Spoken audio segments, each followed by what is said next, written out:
إن الحمد لله نحمده ونستعينه ونستغفره ونؤمن به ونتوكل عليه ونعوذ بالله من شرور أنفسنا ومن سيئات أعمالنا من يهد الله فلا مضل له ومن يضلله فلا هادي له وأشهد أن لا إله إلا الله وحده لا شريك له وأشهد أن سيدنا ومولانا محمدا عبده ورسوله المصطفى أما بعد فأعوذ بالله من الشيطان الرجيم بسم الله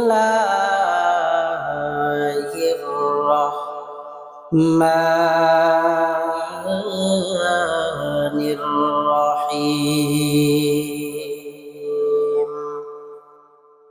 سبحان الذي أسرى بعبده ليلا من المسجد الحرام إلى المسجد الأقصى وقال النبي صلى الله عليه وسلم الصلاة معراج المؤمن أو كما قال النبي عليه الصلاة والسلام सत्य जाका रहा है अजल से ताइम रोज सत्य जाका रहा है अजल से ताइम रोज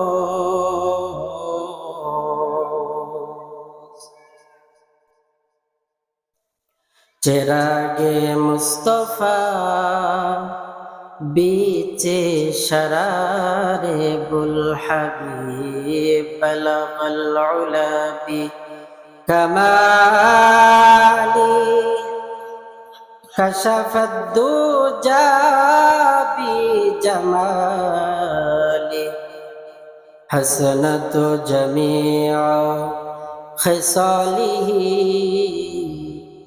सल्लु अलैहि वालिहि बलगल उला बि कमाली সকলেই মহব্বতে বলার চেষ্টা করি কাশাফাদ দুজা বি জামালিহি হাসনাত জামিআ খিসালিহি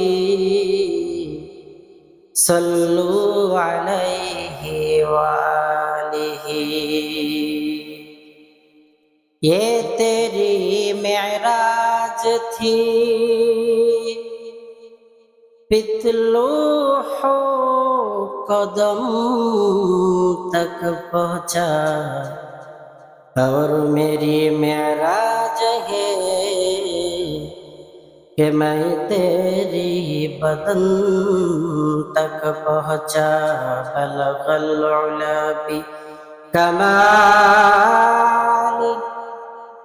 कशफत दुजा बि जमालिही हसनत जमीअ खिसालिही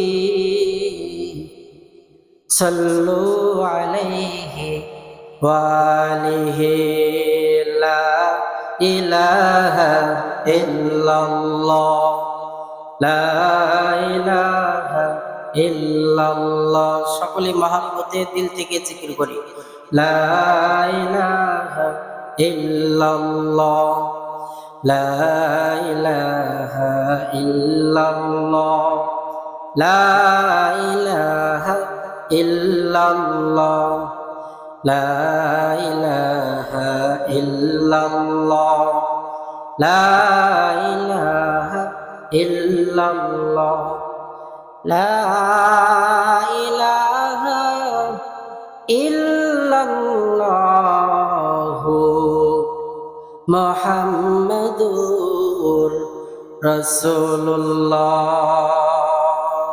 সাল্লাল্লাহু আলাইহি ওয়াসাল্লাম। ও মদিনার মাটি রে, সকল সুখ বুঝি তোর কপালে। ও মদিনার মাটি রে, সকল সুখ বুঝি তোর কপালে। ও মদিনা রে, তোর বুকে আমার নাবি, যার লাগি পাগল সবই, যার তরে সৃষ্টি হইল ত্রিভুবন। কাদি আমি সারাক্ষণি, কখন যাব সেখানে। কাদি আমি সারাক্ষণে, কখন যাব সেখানে। সহে না আর পুরানে। ও মদিনার মাটি রে, সকল সুখ বুঝি তোর কপালে। ও মদিনা রে, পাখি যদি হতাম আমি, উড়ে উড়ে যেতাম আমি। থাকতো না মনে কোনো যাতনা, দেহে নেই পাখারে, কাছে নেই টাকারে। দেহে নেই পাখারে, কাছে নেই টাকারে। কেমনে কেমনে যাব ও সেখানে। মদিনার মাটি রে, সকল সুখ বুঝি তোর কপালে। আলহামদুলিল্লাহ, পৃথিবীর মানচিত্রে আমাদের সবুজ শ্যামলা সুজলা সুফলা দেশ বাংলাদেশ। এ বাংলাদেশের বগুড়া জেলার অন্তর্গত শেরপুর থানার প্রাণকেন্দ্র জয়নগর দক্ষিণ পাড়া যুব সমাজের উদ্যোগে বিশাল ইসালে সব সভার আজ 29শে জানুয়ারি 2025 বরকতপূর্ণ এ মাজলিসের সম্মানিত সভাপতি আলহাজ মাওলানা মোহাম্মদ দবিবর রহমান সাহেব, সাবেক চেয়ারম্যান শেরপুর উপজেলা পরিষদ বগুড়া। আজকের এই বরকতপূর্ণ মাজলিসের সম্মানিত প্রধান অতিথি, আমার পূর্বে যিনি কথা বললেন, আলহাজ মোহাম্মদ আব্দুল হামিদ, সাবেক শিক্ষক, নগর জিএম ফাজিল স্নাতক মাদ্রাসা নগরহাট, শাহজাহানপুর, বগুড়া। আমার পূর্বে আমার বড় ভাই হাফিজ মাওলানা মোহাম্মদ রাকিবুল ইসলাম হেলালি সাহেব অত্যন্ত গুরুত্বপূর্ণ কথা বলছিলেন। আল্লাহ পাক প্রিয় বড় ভাইয়ের কণ্ঠকে এদেশ সহ সারা বিশ্বব্যাপী কবুল করুন, সকলেই বলে আমিন। আজকের এই বরকতপূর্ণ মাজলিসের সম্মানিত প্রধান বক্তা, কুকিল কণ্ঠী, সুমিষ্টভাষী হযরত মাওলানা মুফতি আব্দুল আউয়াল শেরপুরি সাহেব দামাত বারাকাতুহুম হুজুর ইতিমধ্যে আমাদের মাঝে এসেছেন। সময় মতো স্টেজে চলে আসবেন ইনশাআল্লাহ। আজকের এই মাহফিল অক্লান্ত পরিশ্রম করে যারাই সাজিয়েছেন, জয়নগর দক্ষিণ পাড়ার যুব সমাজ সহ সর্বস্তরের মানুষ ও আমার বাপ ভাই দাদা, যারাই এই মাহফিলটাকে অক্লান্ত পরিশ্রম করে সাজিয়েছেন, আল্লাহ পাক সকলের সকল শ্রমকে জান্নাতের বিনিময়ে কবুল করেন, সকলেই বলে আমিন। কি ব্যাপার, আপনারা কি রাগ করেছেন নাকি যে আজকের এই মাহফিলে সব দিকে আমাদেরই চলপল? আপনাদের কপাল ভালো যে আমরা জয়নগরবাসী যদি চাই যে সারা রাত ব্যাপী ইসলামী জালসা হবে আর বাহির থেকে কোনো বক্তা আনা লাগবে না, তাহলে আলহামদুলিল্লাহ আমাদের জয়নগর গ্রামেই আমাদের সেরেতাজ মোশাররফ আঙ্কেল আছেন, রাকিবুল ইসলাম হেলালি বড় ভাই আছেন, আমরা আছি, মোহাম্মদ আলী আছে। সারা রাত ব্যাপী আপনাদের আলোচনা শোনাবো, বাঁচবে না। এটা জয়নগর গ্রামের জন্য রহমত নাকি বলেন? রহমত কি না? এটা জয়নগর গ্রামের জন্য রহমত। আল্লাহ তাআলা এই ধারাবাহিকতা কিয়ামত পর্যন্ত অব্যাহত রাখুন, সকলেই বলে আমিন। পুরো শেরপুরের মধ্যে একই পাড়ায় 10 থেকে 15টা হাফেজ। আমার তো মনে হয় এই জয়নগর, আমাদের একজনের কথা খুব মনে পড়ে গেল, পীর মকবুল নামে যাকে আমরা চিনি, আমার চাচা, উনি বলেছিলেন যে আমাদের এই পাড়াটা জয়নগর মধ্যপাড়া নয়, আমাদের এই পাড়াটা হলো শান্তিনগর। কথা বলেন ঠিক কিনা? আসলেই শান্তিনগর, যেই নগরের প্রত্যেকটা ঘরে ঘরে কোরআনের হাফেজ। সুবহানাল্লাহ বলেন। ওই যে ব্রিজের ওই পার্শ্ব থেকে ওই বাড়িতে একজন হাফেজ, এরপরে ফরহাদ হাফেজ, এরপরে রাকিব হাফেজ, এরপরে আমি আছি, এরপরে মোহাম্মদ আলী আছে, এরপরে রবিউল ভাই আছে, রাকিবুল ইসলাম হেলালি আছে, এরপরে আমাদের আব্দুর রাজ্জাক সাহেবের তার ছোট সন্তান উনিও হাফেজ। আলহামদুলিল্লাহ আমাদের রেজওয়ানও হাফেজ, আমাদের সাগরও হাফেজ। আর বলবো নাকি? আলহামদুলিল্লাহ বলেন। এটা আর ভিন্ন কোনো এলাকায় আছে কিনা আমাদের জানা নাই। আলহামদুলিল্লাহ। এজন্য আসুন, এখনো যারা বাহির দিয়ে ঘোরাফেরা করছি, আর বাহির দিয়ে ঘোরাফেরা না করে আপনাদের সন্তান, আপনাদেরই, আমারই বাপ ভাই সবাই আমার সামনে বসে আছেন, আমার জন্মদাতা পিতা উনিও আমার সামনে বসে আছেন। আপনারা যারা এদিক সেদিক ঘোরাফেরা করছেন, অবশ্যই আপনাদের পায়ে হাত দিয়ে বলবো, আসুন আপনাদেরকে নিয়ে কোরআন সুন্নাহর একটু মজাকারা করি। আপনারা এই দিনের মাজলিসে আসতে পেরে খুশি না বেজার? একটু জবান খুলে বলেন তো, আরো জোরে বলেন, খুশি না বেজার? যদি হয় খুশি, মুখে নিয়ে হাসি, চলুন সকল বাপ বেটা ভাই ভাতিজা মিলে উচ্চ কণ্ঠে আল্লাহ পাকের শুকর আদায় করে আসি। সকলেই জবান খুলে পড়ি আলহামদুলিল্লাহ, লিল্লাহে তাকবীর, লিল্লাহে তাকবীর। আসুন আমরা আর কথা না বাড়িয়ে মহাগ্রন্থ পবিত্র কোরআনুল কারীম, সর্বশ্রেষ্ঠ গ্রন্থের নাম কি? আরো জোরে বলেন, নাম কি? সর্বশ্রেষ্ঠ মহাগ্রন্থের নাম আল কোরআনুল কারীম। কোরআন এমন একটি কিতাব, আল্লাহ তাআলা 104খানা বড় বড় কিতাব মানুষের হেদায়েতের জন্য নাজিল করেছেন। বাকি 130টি সূরাতে আল্লাহ পাক যা দিয়েছিলেন, সমস্ত কিতাবের সব গুণাবলীকে আল্লাহ তাআলা কোরআনুল কারীমের মধ্যে দিয়া কোরআনের শান, মান, মর্যাদা বুলন্দ করে দিয়েছে। সুবহানাল্লাহ বলেন। আমি কোরআনুল কারীমের সূরাত আল বানী ইসরা থেকে একটা আয়াতে কারিমা তেলাওয়াত করেছি। রজব মাস শেষের দিকে, এ মাসের শেষ প্রান্তে এসে আমার নবীজির ইসরা বা মেরাজ হয়েছিল। কি হয়েছিল?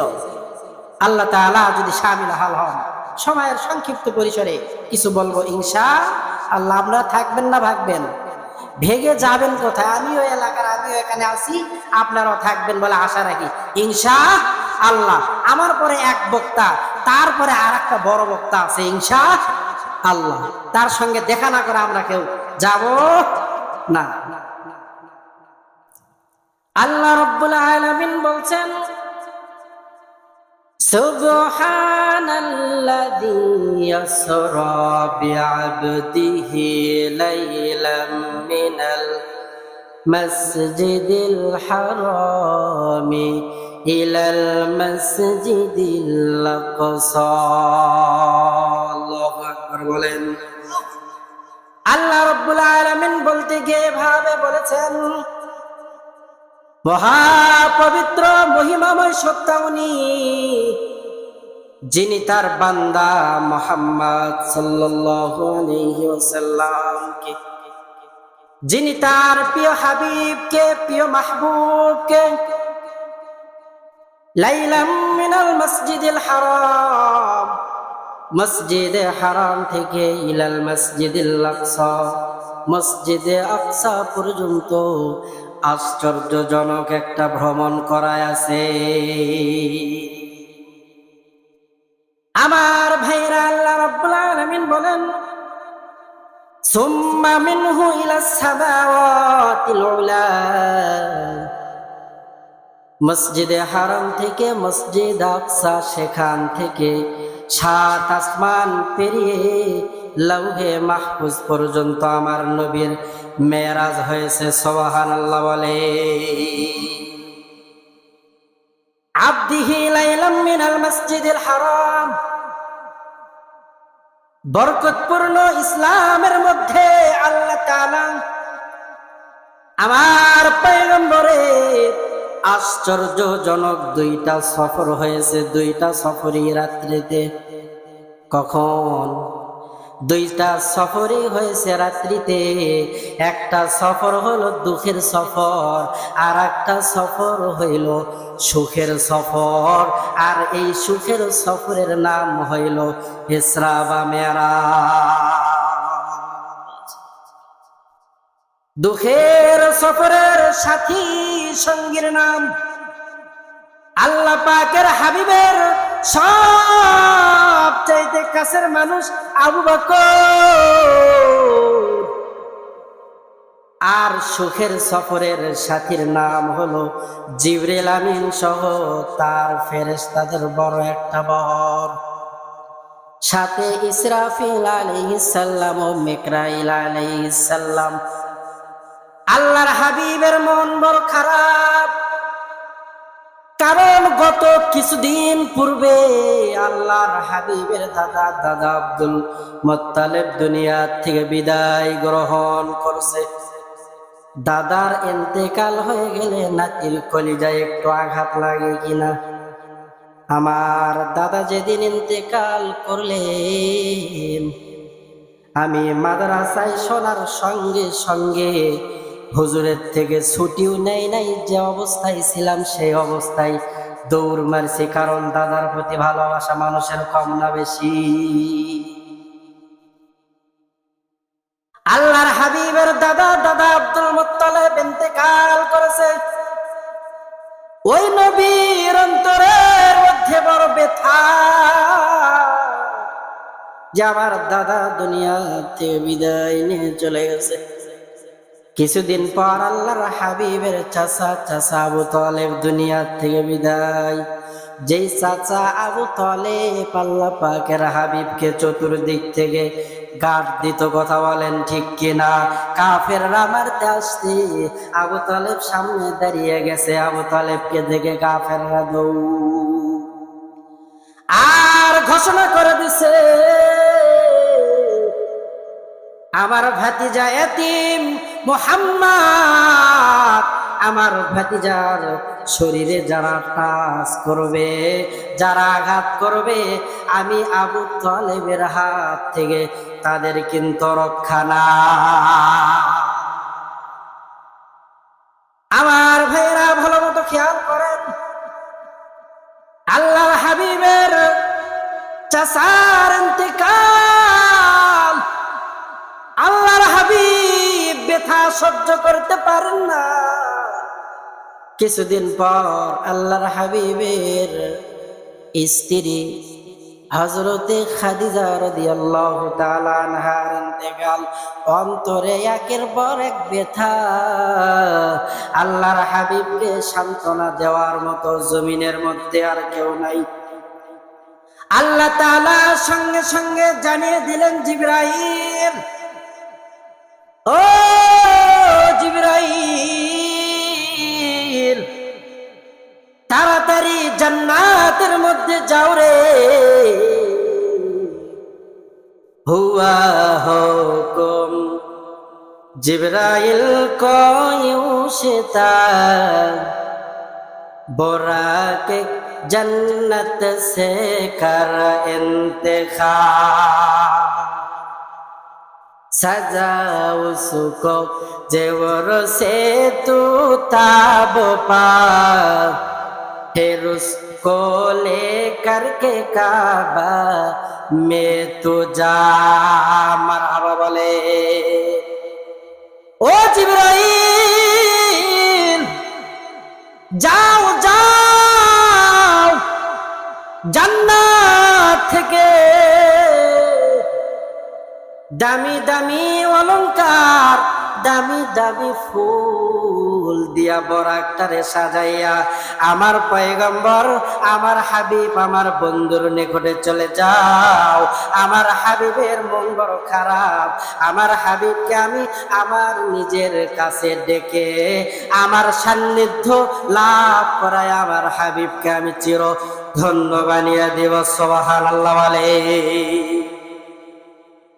আমার ভাইরা ভালো মতো খেয়াল করেন, আল্লাহর হাবিব এশারের নামাজ আদায় করার পর উম্মে হানির ঘরে নবীজির ফুফাতো বোন, আবার কোন বর্ণনা আসতে আল্লাহর হাবিব হাতিমে কাবায় শুয়েছিলেন, আবার কোন বর্ণনায় পাওয়া যায় আল্লাহর হাবিব শিহাবে আবি তালিব ছিলেন।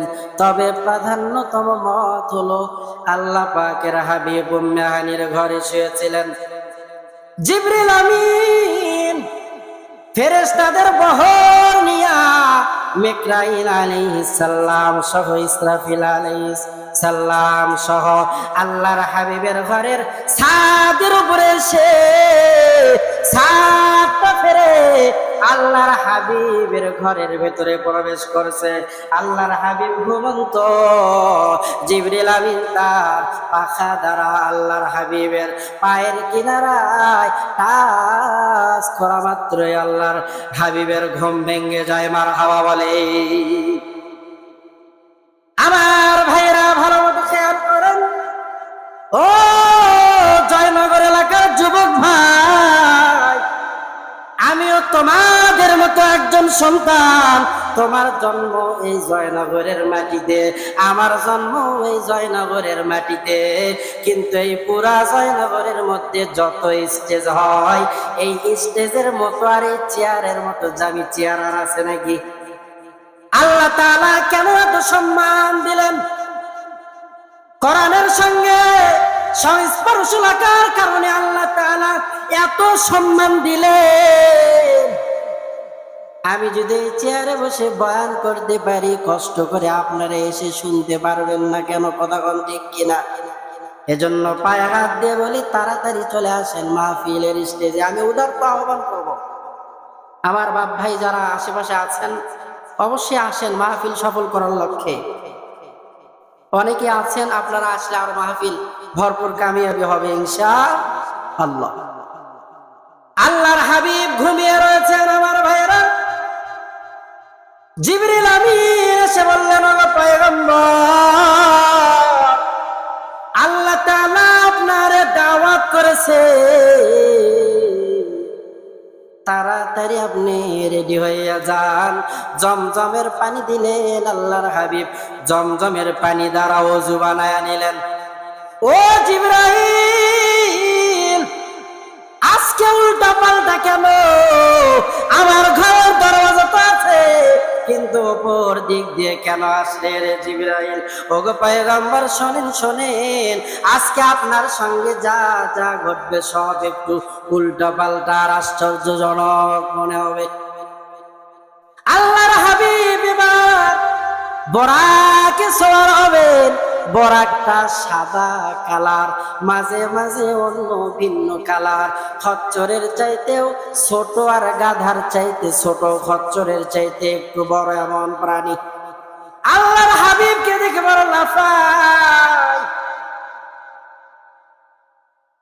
ইখতিলাফ পূর্ণ কথা। এরপরে আল্লাহর হাবিব বলল, জিবরাইল বলল, বরাক আল্লাহর হাবিবকে দেখে লাফাও না, কারণ ইনি সাধারণ কোন মানুষ নয়, ইনি হলো দুজাহানের সরদার মুহাম্মদ সাল্লাল্লাহু আলাইহি ওয়াসাল্লাম। আল্লাহর হাবিব বলল, লাফাও কেন? ও নবী, আমার পিঠে আরোহণ করে আল্লাহ তাআলার সান্নিধ্যে যাবেন, ওয়াদা দেন আমাকে নিয়ে আপনি ওই জান্নাতে প্রবেশ করবেন। সুবহানাল্লাহ বলে। আল্লাহর হাবিব সওয়ার হয়ে গেলেন। ঘুটঘুটে অন্ধকার। কিছু দূর যাওয়ার পরে জিবরিল আমিন বললেন, নবী এখানে নামেন, 2 রাকাত নামাজ আদায় করেন। এটা কোন জায়গা? বলে ইয়াসরিব। কিছুদিন পর কাফের বেঈমানদের অত্যাচারে আপনার জন্মভূমি মক্কাতে থাকতে পারবেন না। ওগো আল্লাহর হাবিব, আপনাকে দেশ ত্যাগ করে এই মদিনায় আসতে হবে। দেশ ত্যাগ মানুষ করে কিনা? আমাদের রাষ্ট্রীয় জাতীয় সম্পদ মিজানুর রহমান আজহারি সহ অনেকেই দীর্ঘ ফেসিবাদী জালেম শাহীর জামানায় দেশের বাইরে ছিল কিনা? কথা বলেন ঠিক কিনা? অনেকেই দেশের বাইরে ছিল। কেন কেন? ওই জালেম তারা দেশে আলেমদের থাকতে দেয় নাই, কারণ যে রকম গণশোধ শুরু হয়ে গিয়েছিল 2024 কেন 2014 এদেরকে কবর দেওয়া যেত। কথা বলেন ঠিক কিনা? এত ভয় করো কেন? গত দীর্ঘ 16টি বছর এদেশের আলেম ওলামা তোলাবা সহ এদেশের সহজ সরল মানুষের উপরে জুলুম নির্যাতন আর নিপীড়ন কম হয়েছে না বেশি হয়েছে? জোরে বলেন, কম না বেশি? কথা বলতে কি ভয় পান নাকি? আর কি কোনো ভয় আছে নাকি? ভয় যা ছিল ওই 5 তারিখে সব পালায়ন করেছে। কথা বলেন ঠিক কিনা? এলাকায় কত আতি নেতা, পাতি নেতা, কত ছোট নেতা, কত খাটো নেতা, ধোলা নেতা। হাই হাই রে, নেতাদের জ্বালায় থাকা যায় না। এখন নেতাদের খেতা বাড়িতে ঠিকই আছে, কিন্তু ওই নেতারা আর এই দেশে নাই। কথা বলেন ঠিক কিনা? এমপিরা সব কোথায় গেল? কোথায় কাওয়া কাকা? তাদের ছাড়া দেশটা কেমন লাগে ফাঁকা ফাঁকা। কথা কন ঠিক কিনা? আর ডায়লগ শোনা যায় না যে পালাবো না। কথা কন ঠিক কিনা? পালাবো না, পালাবো না, যায় না কবু দেখা। তাদের ছাড়া দেশটা কেমন লাগে ফাঁকা ফাঁকা। কথা বলেন ঠিক কিনা?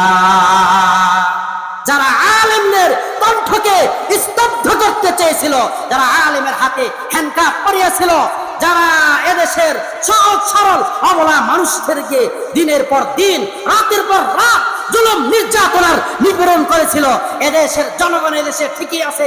আল্লামা মিজানুর রহমান আজহারি দেশে ঠিকই ফিরে এসেছে, কিন্তু যারা জালেম, যারা জুলুম অন্যায় অবিচার করেছিল তারা আর এদেশে নেই। কথা বলেন ঠিক কিনা? আরো যারা বলেন ঠিক কিনা?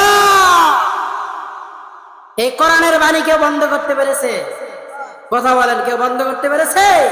যে বন্ধ করতে চেয়েছে সে নিজেই নিভিয়ে গিয়েছে। কোরআনের জ্ঞান নেই। কোরআনের জ্ঞান থাকলে কি এই কথা কেউ বলতে পারে যে কোরআনে রাজনীতি নাই? এই কথা কেউ বলতে পারে? কোরআনে রাজনীতি আছে, কিন্তু তোমার কোরআনের সঙ্গে সম্পর্ক নাই। কথা বলেন ঠিক কিনা? মাথা বেশি পাগলা করিও না। দীর্ঘ 16টি বছর ফেসিবাদী জালেম শাহী ক্ষমতার মসনদে বসেছিল। আমরা মনে করেছিলাম সব জায়গা থেকে হাত বুঝিয়েছে, কিন্তু এমন অবস্থা এদেশের তাওহীদি মুসলমান করেছে, ভিসা করার টাইম পায় নাই, পালায়া দেশ থেকে পালায়ন করেছে। কথা বলেন ঠিক কিনা? বেশি বাড়াবাড়ি করিও না। ইতিহাস থেকে শিক্ষা গ্রহণ করো,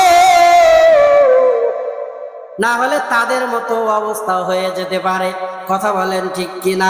বাংলার মানুষ আমাদের আর বোকা হয়ে থাকলে হবে না। আগামীর বাংলাদেশ আমরা গড়তে চাই কোরআন দিয়া। কি দিয়া? কথা বলেন, জোরে বলেন, কি দিয়া? আগামীর বাংলাদেশ গড়তে চাই কোরআন দিয়া। সব দেখেছে, যখন নির্বাচন চলে আসে তখন বড় বড় টুপি পইরা আর দামি দামি পাঞ্জাবি, আবার খালি পাঞ্জাবি না, রিপু করা, আবার কালারিং রিপু। কি ব্যাপার নেতা? জিন্দেগিতে শার্ট পরিধান করে চললে, এখন কেন পাঞ্জাবি পরিধান করেছেন? তা আবার মাঝে মাঝে কালারিং রিপু। এরে তোমরা জানো না, এদেশের মানুষদেরকে ধোকা দিতে গেলে কালারিং পাঞ্জাবি ছাড়া আর যার কপালে জীবনে সেজদা লাগে না, যার মাথায় জীবনে টুপি লাগে না, ওই স্যান্ডেল তার টাক ঢাকার জন্য টুপি পরে। কথা বলেন ঠিক কিনা? সত্যি কথায় টুপিতে দিতে লাগে। কি লাগে? আমার ভাইয়েরা, আল্লাহর হাবিব ওই মদিনায় চলে গেলে, ওগো আল্লাহর হাবিব, এই অত্যাচারে আপনি মক্কাতে থাকতে পারবেন না, মদিনায় চলে আসতে হবে। এরপরে আল্লাহর হাবিবকে নিয়ে বহুতর বেস্তর আলোচনা, বলার টাইম নাই। আল্লাহর হাবিবকে নিয়ে চলে গেলেন তুর পাহাড়ে, সেখান থেকে মসজিদ আকসায় নিয়ে গেলেন। আল্লাহর হাবিব মসজিদ আকসায় সমস্ত নবীদের ইমাম হইয়া 2 রাকাত নামাজ আদায় করলেন। এবার আল্লাহর হাবিবকে নিয়া জিবরাইল আলাইহিস সালাম আসমানের দিকে রওনা হয়ে যাইতেছে, কারণ আল্লাহ তাআলা আমার হাবিবকে দাওয়াত করেছেন। কি করেছেন? কথা বলেন, কি করেছেন? আল্লাহর হাবিব জিবরিল আমিন সহ ওই বোরাকের উপরে চড়িয়া প্রথম আসমান, 500 বছরের দূরত্ব, সমান সমান 13 কোটি 30 লক্ষ মাইল কম বেশি। এত দূর রাস্তা অতিক্রম করে প্রথম আসমানের দরওয়াজার সামনে, ওই প্রথম আসমানের 2টি দরওয়াজা। একটি দরওয়াজা হলো আল্লাহ তাআলা 2টি দরওয়াজাকে 2টি তালা মেরে রেখেছে। দরওয়াজাগুলো জমরত ইয়াকুর পাথর দ্বারা নির্মাণ করা, আর দরওয়াজার সামনে আল্লাহ তাআলা নূরের 2টি তালা মেরে রেখেছে। সুবহানাল্লাহ বলে। আমার ভাইরা ভালো মতো খেয়াল করেন, জিবরাইল আলাইহিস সালাম বলল, দ্বাররক্ষী ইসমাইল, তাড়াতাড়ি দরওয়াজা খোলো রে। তাকিয়ে দেখো কে আসতে রে। জিবরাইল আলাইহিস সালাম বলার পরে ভেতর থেকে দ্বার রক্ষী ইসমাইল ডাক দিয়ে বলে, ও জিবরাইল ভাই, তোমারে তো একা দেখি না, তোমার সঙ্গে কাকে দেখা যায়? জিবরিল আমিন বলল, আনা জিবরাইল হুয়া মুহাম্মদ। তাড়াতাড়ি চাবি দাও, আল্লাহ তাআলা তার হাবিবকে তার সান্নিধ্য লাভ করার জন্য দাওয়াত করেছে। ভেতর থেকে আওয়াজ আসে, চাবি তো আমার কাছে নাই, তাহলে চাবি কার কাছে? চাবি ওই মুহাম্মাদের কাছে। আল্লাহর হাবিব সোনার সঙ্গে বারবার হাতের দিকে তাকায়, হাত দুইটা খালি। ভেতর থেকে আওয়াজ আসে, ওগো পয়গম্বর, আপনার হাত খালি হলে কি হবে? আপনার মুখে তো আল্লাহ তাআলা বিসমিল্লাহ দিয়েছে, আপনি বিসমিল্লাহ বলে তালায় হাত দেন। তালায় হাত দেওয়ার সঙ্গে সঙ্গে আমার আল্লাহ নূরের তালাটারে ওপেন করে দিবে। আল্লাহর হাবিব বিসমিল্লাহ বলে হাত দেওয়ার সঙ্গে সঙ্গে তালা খুলে গেল, ভেতরে প্রবেশ করলেন। জিবরিল আমিনকে বলল, জিবরাইল ভাই, এই দুইটি দরওয়াজার কাম কি? জিবরাইল আলাইহিস সালাম এবার বলল, একটি দরওয়াজা দিয়ে আল্লাহ তাআলা বনি আদমের ইবাদত গুলো উপরে উঠায় নেয়, আর একটি দরওয়াজা দিয়ে আল্লাহ তাআলা সমস্ত মাখলুকের খানার ইন্তজাম করে। সুবহানাল্লাহ বলে। আমার ভাইরা ভালো মতো খেয়াল করেন, আল্লাহ রাব্বুল আলামিন আল্লাহ পাকের হাবিবকে প্রথম আসমানে নিয়ে গেলেন। প্রথম আসমানের নাম আর-রাকি। প্রথম আসমানটা সাদা মার্বেল দিয়ে আল্লাহ পাক তৈরি করেছেন। কি মার্বেল দিয়ে? কথা বলেন, কি মার্বেল দিয়ে? সাদা মার্বেল দিয়ে আল্লাহ তাআলা প্রথম আসমানটারে সৃষ্টি করেছেন। কিন্তু আমরা যখন নিচ থেকে উপরের দিকে তাকাই, আমাদের চোখে নীল নীল পড়ে কিনা? কথা বলেন, নীল নীল পড়ে কিনা? কেন? আল্লাহ তাআলা এই সাদা মার্বেল পাথরের উপরে বিশাল সুবিশাল সমুদ্র বানিয়েছেন। সমুদ্রের পানি হলো নীল। এই জন্য আমরা যখন দুনিয়া থেকে আসমানের দিকে তাকাই, তখন আসমানটা নীল নীল দেখা যায় কিনা? প্রথম আসমানটা আল্লাহ তাআলা দুধের মতো সাদা করে বানিয়েছেন।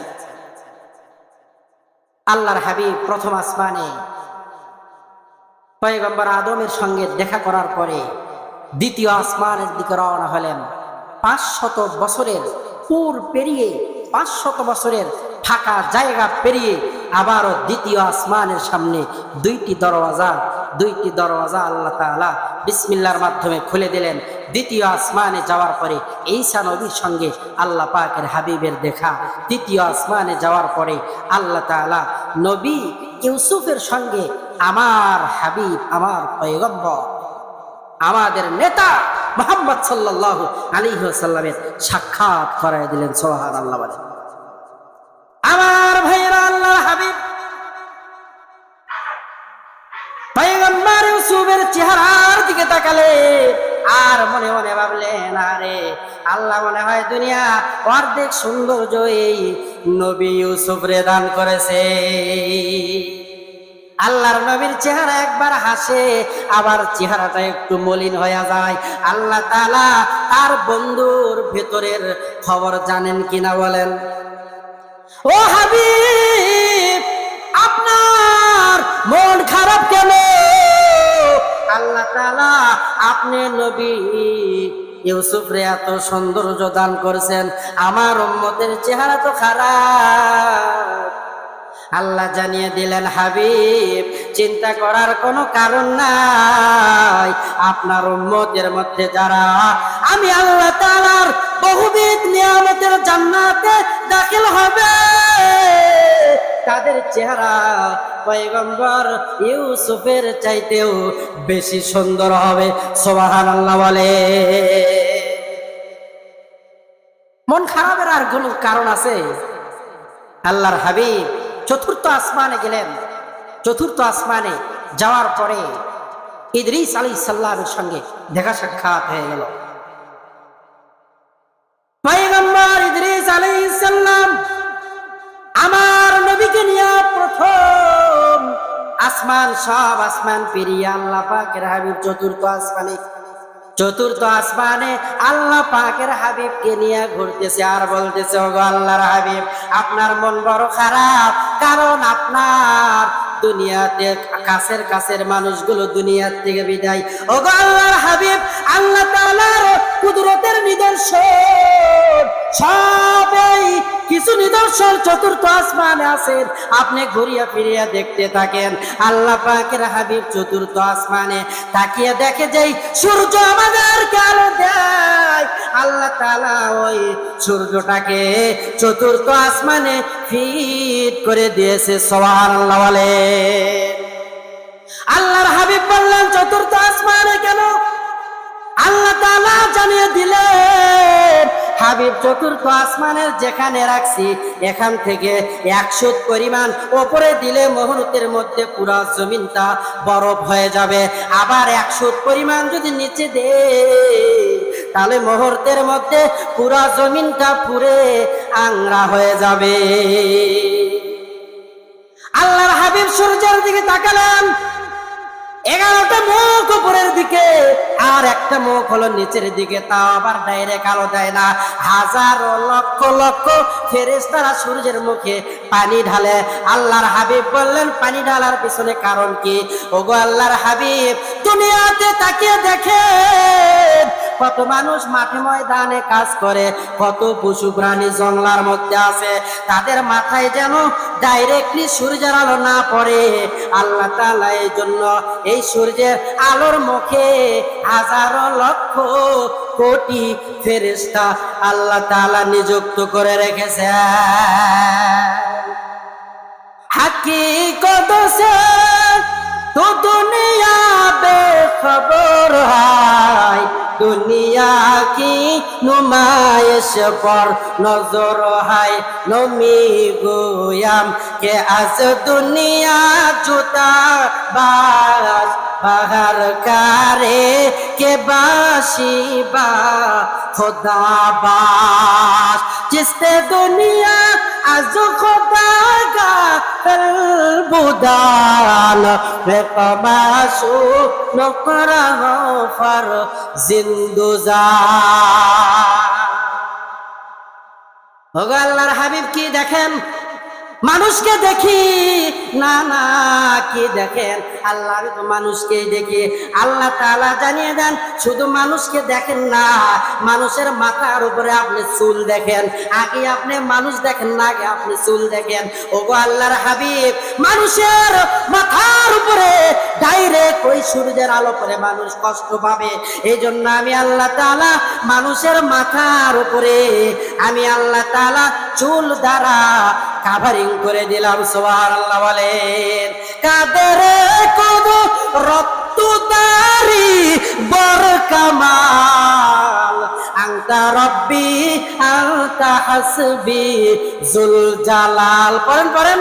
কাদের কদ রত্তু দারি বর কামাল, আনতা রব্বি আনতা হাসবি জুল জালাল, তুহি কাদের জলিলুল্লাহ জাহাদান বাহর হালে তুহি মেরা নিগাহবা।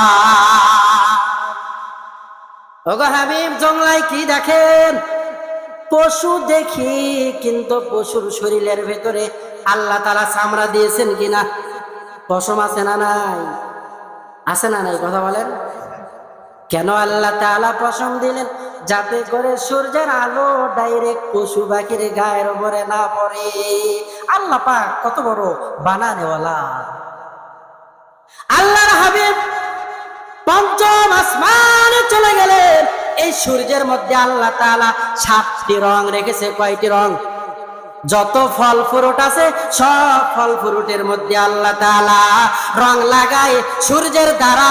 এই সূর্য এই পৃথিবী থেকে 13 লক্ষ গুণ বড়। এই পৃথিবী থেকে এই সূর্য 13 লক্ষ গুণ বড়। আর ওই চন্দ্র এই পৃথিবী থেকে 50 গুণ ছোট। কত গুণ ছোট? যেখানে সূর্যের তাপ লাগে সেখানকার ফলের কালার গুলো টকটকা হয়। কথা বলেন ঠিক কিনা? আর যেখানে চন্দ্রের আলো লাগে আল্লাহ তাআলা ওই ফলের ভিতরে স্বাদ কম দেন না বেশি দেন? জোরে বলেন, কম দেন না বেশি দেন?